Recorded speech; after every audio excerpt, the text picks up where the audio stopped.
ঝুমা, এদিকে শোন। তোর পটল বাবুর জন্য আজকে ভালো ভালো রান্না করবি। তোর পটল বাবুর আজকে জন্মদিন। ঠিক আছে মা।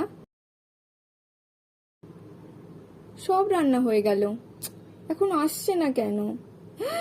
9টা বেজে গেল, এখনো এলো না। একটা ফোন করি। Switch off. আর একবার করি, তাও সুইচ অফ। হে ভগবান, হে ভগবান, আমার পটলের বাবুর জন্য কোনো ক্ষতি না হয়। দেখো তুমি প্রভু, ওকে সুস্থভাবে বাড়ি ফিরিয়ে নিয়ে এসো। তোমার কাছে আমি কালই পুজো দিতে যাব প্রভু, আমার পটলের বাবুকে সুস্থ করে বাড়ি নিয়ে এসো। ছেলের তো আজকে জন্মদিন, তাড়াতাড়ি বাড়ি আসতে বলেছো তো বৌমা? হ্যাঁ মা, বলেছি। এত দেরি হচ্ছে, আসছে না কেন? ফোন করি একটা। Phone switch off.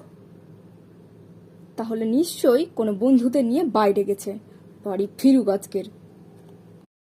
সেই জন্যই ফোন অফ করে রেখেছে। বাড়ি ফিরুক আজ, ওর একদিন কি আমার একদিন, দেখাচ্ছি মজা আমি।